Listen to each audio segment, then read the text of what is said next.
सोचो, आप गल्फ पे साइट पे काम कर रहे हो और वहां पे टेम्परेचर आपका 45 से 50 डिग्री सेल्सियस तक है। बहुत ज्यादा धूप है। लेकिन इंडोर में किसी भी शॉपिंग मॉल या कमर्शियल बिल्डिंग या हॉस्पिटल्स, वहां पे अजीब माहौल है। वहां पे बिल्कुल ठंडा है। तो ये क्या मैजिक है? इस मैजिक का नाम है HVAC, heating ventilation air conditioning system. आज हम लोग इसी टॉपिक पे बात करेंगे और इसको मैं एकदम सिंपल तरीके में आपको समझाने की कोशिश करूंगा। चाहे आप इंटरव्यू के लिए प्रिपेयर कर रहे हो या फिर कहीं भी साइट पे जॉब कर रहे हो, तो आपको ये बिल्कुल क्लियर हो जाएगा। और आई होप कि अगर आप इसको फोकस के साथ शुरू से लेकर एंड तक देखोगे तो आपको HVAC का सोचने का वे ऑफ थिंकिंग चेंज हो जाएगा। क्योंकि मैं इसे बिल्कुल अपने लैंग्वेज में, जो मेरा खुद का एक्सपीरियंस है, इसका एक्चुअल एक्सपीरियंस को आपके साथ शेयर करूंगा। हेलो दोस्तों, कैसे हैं आप सब? मैं हूं इंजीनियर साकिब और आपका स्वागत है MEP सिंप्लीफाइड में, जहां पे MEP के कॉम्प्लेक्स कॉन्सेप्ट्स को एकदम सिंपल वे में निचोड़ के तोड़ के रख दिया जाता है और आपको बिल्कुल सिंपल वे में समझाया जाता है। आज के इस वीडियो में हम लोग क्लियर करेंगे HVAC सिस्टम, उसके कंपोनेंट्स, रेफ्रिजरेशन साइकिल्स और ये क्यों ज़रूरी है, कहाँ पे इंस्टॉल होता है, इसका इंस्टॉलेशन कैसे होता है, इसका सिस्टम वर्क कैसे करता है, और लास्ट में हम कुछ रैपिड फायर क्वेश्चन आंसर्स करेंगे जो कि आपको हर चीज़, आपके कंफ्यूजन को क्रिस्टल क्लियर कर देगा। तो फिर बिना देर किए लेट्स गो। तो number 1, what is HVAC? HVAC क्या होता है? तो जैसा कि टर्म डिफाइन करता है, H for heating, ventilation, air conditioning system. सबसे पहले हीटिंग क्या होता है? What is heating? तो हीटिंग का मतलब है to provide heat in cold season like boilers and heat pumps. ठंड में हीट देना, जैसे कि बॉयलर्स और हीट पंप्स हीट को। वेंटिलेशन का मतलब to provide fresh air and remove toxic air from room को या कोई पर्टिकुलर स्पेस को फ्रेश हवा, ताज़ी हवा देना और रूम से जो गंदी हवा है, जो टॉक्सिक हवा है, उसको बाहर निकालना। एयर कंडीशनिंग का मतलब, व्हाट इज एयर कंडीशनिंग? तो to cool room and control its humidity, यानी रूम का या फिर कोई पर्टिकुलर स्पेस है जहाँ हमें कूलिंग देना है, तो वहाँ पे उसके टेम्परेचर को कंट्रोल करना और उसके ह्यूमिडिटी को कंट्रोल करना। मतलब एज अ ह्यूमन कंफर्ट, जितना हमें कंट्रोल चाहिए, कूलिंग चाहिए, जितनी उसकी ह्यूमिडिटी चाहिए, उसे कंट्रोल करना। सिंपल वर्ड्स में इसका डेफिनेशन हम ऐसे कहेंगे कि HVAC एक सिस्टम है जो सराउंडिंग स्पेस के टेम्परेचर, ह्यूमिडिटी और एयर क्वालिटी को कंट्रोल करता है ह्यूमन कंफर्ट के हिसाब से, ताकि अंदर का एनवायरनमेंट कंफर्टेबल रहे। इसका काम है कंफर्ट देना, हेल्थ के लिए क्लीन एयर, साफ हवा प्रोवाइड करना और एनर्जी एफिशिएंसी को मेंटेन करना। तो दोस्तों, ये था HVAC के बारे में, इसका सिंपल और basic definition. Why is HVAC necessary? HVAC ज़रूरी क्यों होता है? तो जैसे हम समझते हैं इसको, मॉल है, मॉल में ह्यूमन बींग्स, इंसान रहते हैं, खाने का सामान रहता है। उसी तरह से हॉस्पिटल्स है, हॉस्पिटल्स में पेशेंट्स रहते हैं, दवाइयाँ रहती हैं, बहुत सारी मशीन्स रहती हैं, जैसे कि MRI machine, scan machine, CT scan machine और आपका एक्सरे मशीन, ब्ला ब्ला एक्सेट्रा, बहुत सारी मशीन्स होते हैं। सेम वैसे ही अगर आप किसी कमर्शियल बिल्डिंग को ले लो, जहाँ पे लैपटॉप्स हैं, आपके इक्विपमेंट्स है, डेटा सेंटर्स में आपके बहुत सारे सर्वर रूम्स होते हैं जहाँ पे हार्ड डिस्क होते हैं, बहुत इंपॉर्टेंट कंपोनेंट्स होते हैं वहाँ पे। तो ये सबको कूलिंग करना बहुत ज़रूरी है। गल्फ कंट्रीज़ में जहाँ पे टेम्परेचर 45 से 50 डिग्री सेल्सियस तक होता है, वहाँ पे HVAC कोई भी बिल्डिंग के लिए, मॉल के लिए, हॉस्पिटल्स के लिए बैकबोन्स होता है। और इसमें एनर्जी सेविंग भी बहुत ज़रूरी है, क्योंकि इलेक्ट्रिक बिल को भी कंट्रोल करना पड़ता है। तो दोस्तों, HVAC क्यों ज़रूरी है, इसे सिंपल वर्ड्स में हम ऐसे समझेंगे। कंफर्ट के लिए, हेल्थ के लिए और इक्विपमेंट की रिलायबिलिटी के लिए hospitals, malls, airports, data centres सब HVAC पर डिपेंड है। तो दोस्तों, आप मुझे नीचे कमेंट में बताइए कि अगर आपने किसी HVAC सिस्टम पे काम किया है और आपका एक्सपीरियंस कैसा रहा उस पर। तो दोस्तों, अब हम आते हैं HVAC सिस्टम के रेफ्रिजरेशन साइकिल के ऊपर। ये बहुत ही बेसिक और सबसे इम्पॉर्टेंट चीज़ होता है। ये एक तरीके से कह सकते हैं कि HVAC का हार्ट होता है।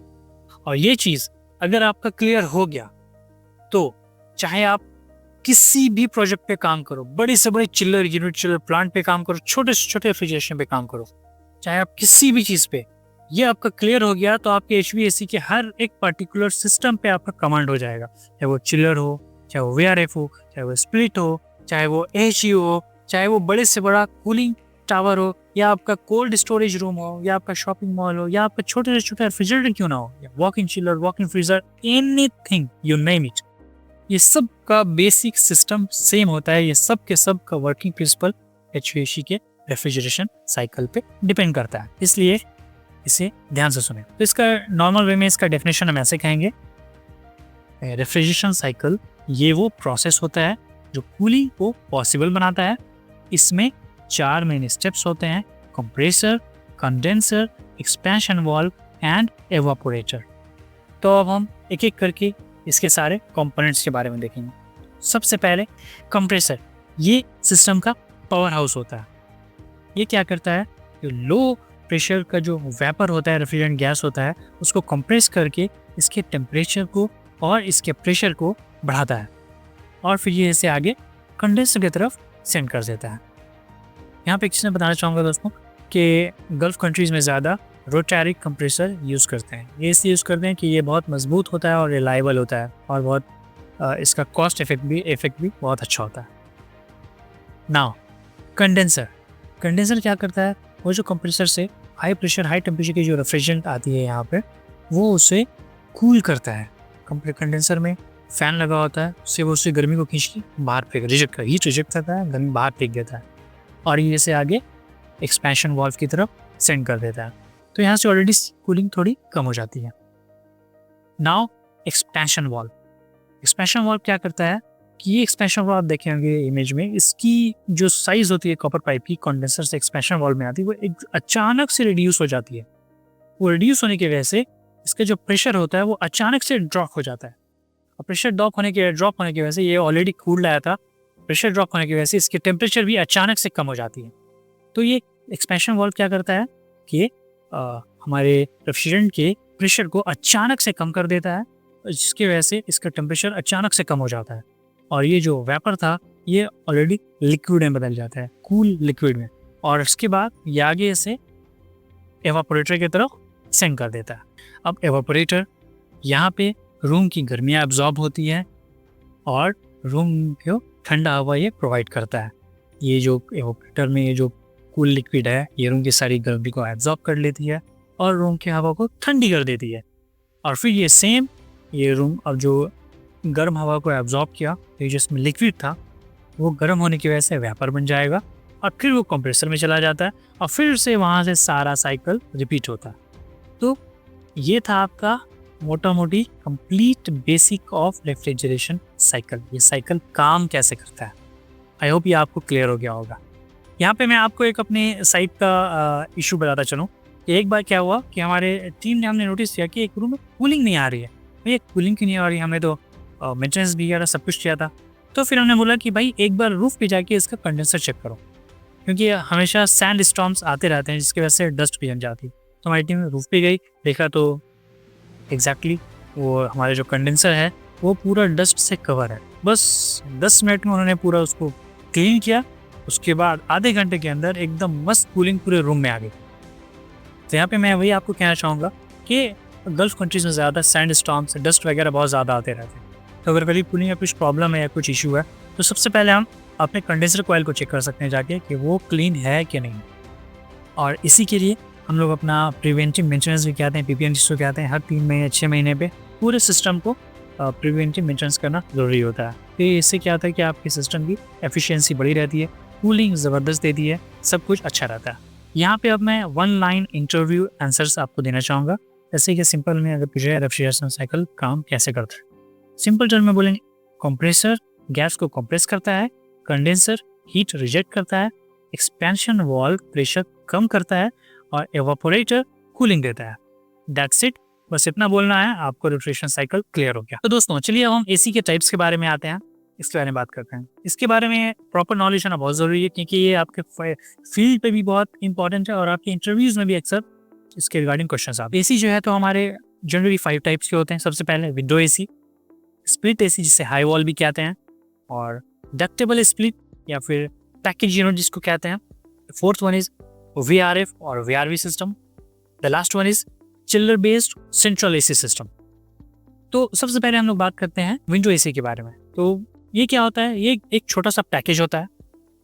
इसके अंदर सारे एक कंपार्टमेंट होता है, सारी चीज़ इसके compressor, condenser, expansion valve, evaporator, सब कुछ एक ही पैकेट में होते हैं। ये बहुत ही ईजिली इंस्टॉलेशन होता है इसका, और कूलिंग भी ठीक ठाक अच्छी कूलिंग देती है।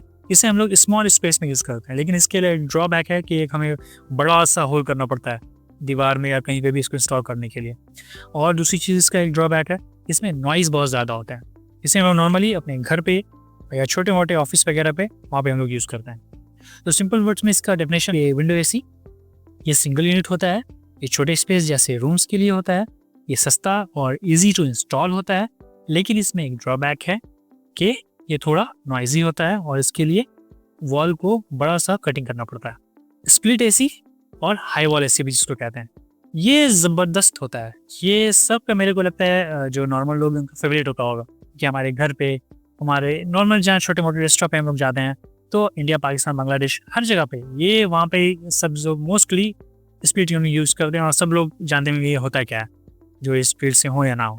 तो simple coming back to the topic now, कि स्प्लिट एसी में क्या होता है, एक आउटडोर यूनिट होता है, एक इंडोर यूनिट होता है। आउटडोर यूनिट हमारे रूफ पे या बाहर में कहीं पे भी रख सकते हैं, और फिर उससे कॉपर पाइप के थ्रू इंडोर यूनिट में कनेक्शन होता है, जिससे कि वो कूल एयर हमें प्रोवाइड करता है। ठीक है, तो इसका डेफिनेशन, इसमें इंडोर और आउटडोर यूनिट होता है, ये घर पे या स्मॉल ऑफिसेज में इंस्टॉल किया जाता है, और इसका सबसे प्लस पॉइंट है कि ये आवाज़ नहीं करता है और ये बहुत एफिशिएंट होता है, लेकिन रेगुलर मेंटेनेंस बहुत ज़रूरी है। Now the third one is ductable split या पैकेज यूनिट। तो दोस्तों ये क्या होता है, जैसे कि इसका नेम सजेस्ट कर रहा है, पैकेज यूनिट, तो ये एक पैकेज होता है, विंडो यूनिट के जैसे होता है, लेकिन ये एक बड़े पैमाने पे होता है, बड़े साइज का होता है, जिसमें सारे पैकेजेस होते हैं। इसी में कंप्रेसर होता है, इसी में कंडेंसर होता है, इसी में एक्सपेंशन वाल्व और जो एक्सपेंशन सिस्टम होता है, और इसी में आपका कंडेंसर भी होता है। तो इसमें क्या होता है, एक बड़ा सही ये पैकेज है। ओके, और इसमें क्या है, ये हम कोई भी अपने घर पे या रेस्टोरेंट पे या मॉल्स में ये यूज़ करते हैं, और वहाँ से एक राउटिंग होती है डक्ट की। तो ये एवापोरेटर साइड में एक डक्ट हम कनेक्ट करते हैं, और वो डक्ट आपके सीधे रूम्स में जाता है, वहाँ से ब्रांचेस लगे होते हैं, फिर जहाँ जहाँ में कूलिंग होता है वो कूलिंग प्रोवाइड करता है। तो पैकेज यूनिट एक कंप्लीट एसी सिस्टम होता है, जो एक बॉक्स में असेंबल्ड है और लार्ज एरिया को कूलिंग करने के लिए यूज़ होता है, जैसे हॉल्स या रेस्टोरेंट्स एक्सेट्रा में। तो नेक्स्ट टॉपिक इज VRF और VRV। जैसे कि नाम है, वेरिएबल रेफ्रिजरेंट फ्लो और वेरिएबल रेफ्रिजरेंट वॉल्यूम। दोस्तों यहाँ पे मैं बताना चाहूँगा कि ये गल्फ का सबसे फेवरेट HVAC सिस्टम होता है। क्यों?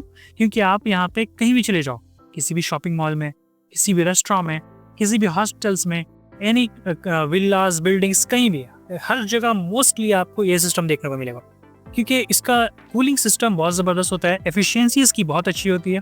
इसमें एक आउटडोर यूनिट से मल्टीपल इंडोर यूनिट हम लोग कनेक्ट कर सकते हैं।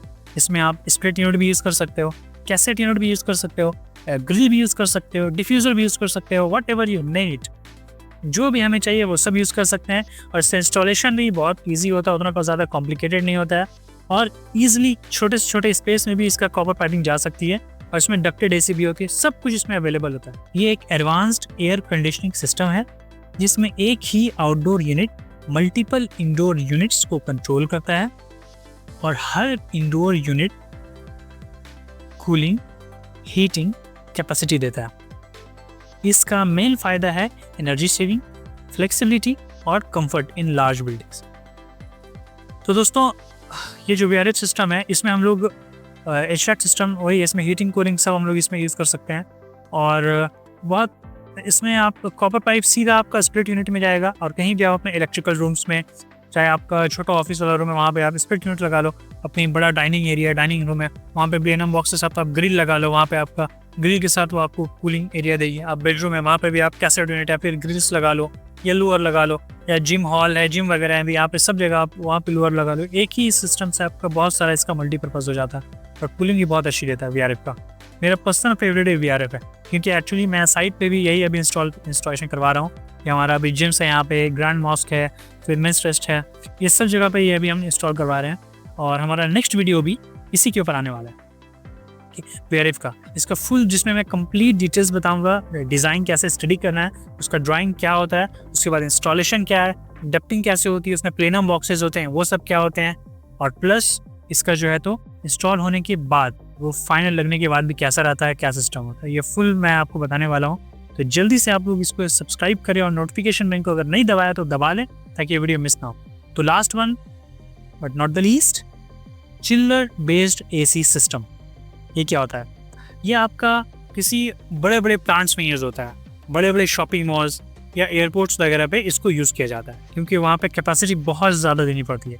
तो वहाँ पे हम लोग चिल्लर बेस्ड का सेंट्रल AC सिस्टम का यूज़ करते हैं। तो इसमें बेसिक्स होता क्या है इसमें, कि आपका एक कूलिंग टावर रहेगा, एक आपका AHU रूम रहेगा, फिर एक हमारा बेडरूम या फिर जो कंपार्टमेंट है, जो एरिया जहाँ पे कूलिंग देना है, वो हमारा ये रहेगा। ये मोस्टली बेसिक होता है। बेसिकली इसका फंक्शन क्या होता है, ये AHU रूम में हवा मिक्स होती है, गर्म हवा और ठंडी हवा, नॉर्मल हवा मिक्स होती है, और यहाँ पे हवा को ठंडा किया जाता है। ठंडा करके यहाँ से डक्ट के थ्रू हवा हमारे रूम में सप्लाई किया जाता है, और फिर वहाँ पे जो रूम में गर्म हवा है वो डक्ट की तरह रिटर्न वापस आके यहाँ पे गर्म हवा आती है। फिर यहाँ पे जो हमारा कॉइल रहता है, कूलिंग कॉइल, ये ऊपर जो कूलिंग टावर होता है वहाँ पे जाता है, जहाँ पे पानी की मदद से उसे कूल किया जाता है। फिर ये वापस कूल हो करके यहाँ पे आता है, और यहाँ पे फिर से हवा मिक्स होती है, फ्रेश एयर आती है, रूम का गर्म हवा आता है, ये मिक्स होकर के वापस आपका रूम में जाता है। यही साइकिल इसका चलता रहता है। डेफिनेशन ये रहा। ये बड़े प्रोजेक्ट्स जैसे मॉल्स, एयरपोर्ट्स या कोई बड़ा प्लांट या फैक्ट्री है, वहाँ पे यूज़ होता है।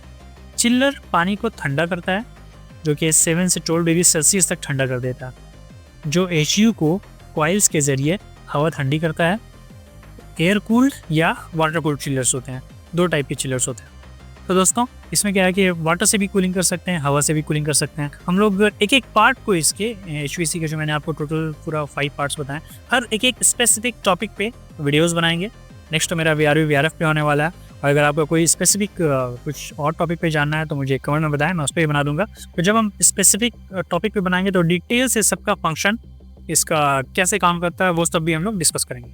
ये मैं आपको इंटरव्यूज़ के लिए कुछ 1 लाइनर्स दे रहा हूँ, इसे देखिए। विंडो स्प्लिट, ये स्मॉल स्पेसेस के लिए यूज़ होता है। डक्टेबल या PAC यानी packaged AC, mid size commercial with ducts, यानी मिड साइज कमर्शियल होता है और डक्ट्स से साथ ये आता है। और VRV ये जोनिंग और हाई एफिशिएंसी होता है। और चिल्लर लार्ज स्केल के लिए सेंट्रल कूलिंग के लिए यूज़ होता है। तो दोस्तों आप मुझे कमेंट सेक्शन में बताएं कि इसमें से आपका फेवरेट HVAC सिस्टम कौन सा है, और इसमें से किसी सिस्टम में अगर आपने काम किया है तो कभी कोई इशू फेस किया है क्या नहीं। नाउ HVAC के कंपोनेंट, तो सबसे पहले जो हमारा है वो है AHU या FAHU, जैसे मैंने आपको बताया। तो AHU यानी एयर हैंडलिंग यूनिट, FAHU यानी फ्रेश एयर हैंडलिंग यूनिट।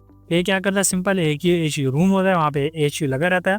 ये क्या है कि जो रूम से जो गर्म हवा आती है और जो हमारा फ्रेश एयर की हवा लेते हैं उससे मिक्स करता है, और जो कूलिंग कॉइल इसमें लगा होता है, या अगर गर्मी का ठंडे का टाइम है तो हीटिंग कॉइल, वो अगर हीट कॉइल रहता है वो उसको हवा को ठंडा या गर्म करता है और वापस से उसे रूम में सप्लाई कर देता है। Second thing is ducts. Ducts में क्या होता है, देखिए जैसे मैंने बताया AHU से डक्ट्स के थ्रू रूम में हवा जाती है, फिर वापस आती है। तो डक्ट्स एक समझने आप कि डक्ट एक पाथ होता है, जैसे प्लम्बिंग सिस्टम में पाइप हमारा पाथ होता है जिससे पानी आता है या पानी जाता है, तो ऐसे ही HVAC के सिस्टम में डक्ट हमारा पाथ होता है, जिससे कि हवा या तो जाता है या तो आता है, ये समझ गए। अब डक्ट्स में टाइप्स होते हैं, एक होता है सप्लाई एयर डक्ट, जो हवा को AHU रूम से रूम तक लेके जाता है या एवापोरेटर से रूम तक सप्लाई करता है, उसे सप्लाई एयर डक्ट कहते हैं। अब वो रूम से जो हवा गर्म हवा को वापस लेकर के आता है उसे रिटर्न एयर डक्ट कहते हैं। फिर एक होता है FAD, फ्रेश एयर डक्ट। तो फ्रेश एयर डक्ट होता है जो आपको मैंने बताया, जो फ्रेश एयर हवा हम लोग बाहर से लेते हैं या वो एक डक्ट के थ्रू आता है, तो वो डक्ट के थ्रू जो फ्रेश एयर आएगा हमारे AHU रूम में या फिर VRV के FCU के पास, फैन कॉइल यूनिट के पास, तो उसे हम लोग कहते हैं फ्रेश एयर डक्ट। और ये बहुत सारे होते हैं जैसे kitchen exhaust duct, toilet exhaust duct, ये सब भी होते हैं। मतलब किचन का एग्जॉस्ट सिस्टम के लिए जो हम लोग वो डक्ट लगाते हैं वो रूफ पे जाता है, वो चिमनी से, फिर इसमें एग्जॉस्ट फैन लगा रहता है, किचन एग्जॉस्ट डक्ट कहेंगे। फिर टॉयलेट एग्जॉस्ट डक्ट TED, वो टॉयलेट में हम लोग एक डक्ट लगा करके और फिर उसको पुरान जोड़ के एक मेन डक्ट ऊपर रूफ पे लेके जाते हैं।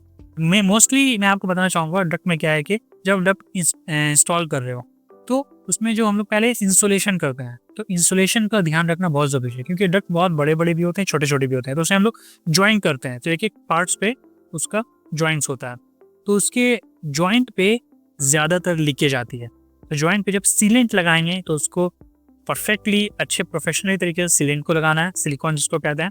फिर जब ज्वाइंट इंस्टॉलेशन हम लोग करते हैं, इंस्टॉलेशन भी पार्ट में करते हैं, तो वो इंस्टॉलेशन भी प्रॉपर होना चाहिए, क्योंकि थोड़ी भी लीकेज है तो उससे कूलिंग हमारी वेस्ट होगी। नाउ डिफ्यूजर्स, ग्रिल्स, ये क्या करता है कि ग्रिल्स और डिफ्यूजर्स ये रूम में हवा को डिस्ट्रीब्यूट करता है। इसमें ये वही होता है, जब सप्लाई या डक्ट है जहाँ पे गया तो रूम में एक ग्रिल लगा रहता है या फिर डिफ्यूजर लगा रहता है, उसी के थ्रू वो रूम में हवा आता है। तो जो हवा सप्लाई करता है रूम में उसे ग्रिल के थ्रू, उसे सप्लाई एयर ग्रिल या सप्लाई एयर डिफ्यूजर कहते हैं। और जिस ग्रिल से गर्म हवा वापस लेकर के आती है तो वो ग्रिल को रिटर्न एयर ग्रिल या रिटर्न एयर डिफ्यूजर कहते हैं। फिल्टर्स क्या है? फिल्टर्स एक बहुत इंपॉर्टेंट रोल होता है पूरे HVAC सिस्टम में, और हर जगह पे मोस्टली आपको किसी न किसी फेस में आपको फिल्टर्स देखने को मिले, चाहे स्प्लिट हो, विंडो हो, कहीं भी आपको किसी न किसी फॉर्म में आपको फिल्टर देखने को मिलेगा, हर में फिल्टर रहता है। लेकिन मेनली हम लोग यहाँ पे बात करेंगे VRF और चिलर के फिल्टर के बारे में। ये फिल्टर क्या करता है? हवा को फिल्टर करता है और प्योरीफाई करता है। बाहर से जो फ्रेश एयर या फिर जो रूम से रिटर्न एयर आ रही है उसमें कुछ इम्प्योरिटीज़ है या फिर कुछ कचरा है या फिर कुछ भी पार्टिकल्स है, तो वो उसको फिल्टर करता है। उसके बाद वो उस प्योर हवा को आगे भेजता है, एयर की क्वालिटी को इम्प्रूव करके वो हवा को आगे भेजता है AC में भी। और सेम वही VRF में भी होता है। हम लोग उसके फैन कॉइल यूनिट में वहाँ पे फिल्टर्स लगाए रहते हैं जो कि हवा को फिल्टर करके आगे कंडेंसर की तरफ भेजता है। नेक्स्ट इज BMS और कंट्रोल्स। तो BMS है बिल्डिंग मैनेजमेंट सिस्टम। तो अभी क्या है कि हर जगह सब कुछ स्मार्ट सिस्टम हो गया। ओके, तो इसमें भी क्या है कि BMS एक पैनल होता है, कंट्रोल पैनल की स्क्रीन होती है, जिससे कि इसके थ्रू आप आपके सारे सिस्टम को, HVAC को, लाइटनिंग को, फायर अलार्म पैनल्स के बहुत सारे सिस्टम को आप इस स्क्रीन से, एक पैनल से आप कंट्रोल कर सकते हो। Next is pumps, chilled water piping. Pump क्या करता है? पानी को पंप करता है, पानी को सप्लाई करता है। और पाइपिंग क्या करता है? अगर हॉट वाटर या कोल्ड वाटर को वो पूरे प्लांट में रोटेट करता है। Now moving to the next topic which is system का फ्लो कैसे होता है। तो चलिए पहले हम लोग चिलर के लिए समझ जाते हैं। सिंपल ये होता है कि अपना बाहर से आपको फ्रेश एयर की हवा आती है और आपको रूम से आपकी गर्म हवा आती है, वो आपको मिक्स होती है AC रूम में। फिर वहाँ पे फिल्टर के थ्रू फिल्टर होकर के आपके कूलिंग कॉइल से, अगर कूल करना है तो कूलिंग कॉइल, अगर हीट करना है तो हीटिंग कॉइल जो रहती है उसमें से हवा ठंडी हो जाती है। फिर वहाँ पे आपका जो डक्ट लगा रहता है, सप्लाई एयर डक्ट, वहाँ के थ्रू आपके स्पेस में जो वहाँ पे चाहिए वहाँ पे जाती है, फिर वहाँ से रिटर्न होकर वापस आती है। ये साइकिल चलता है।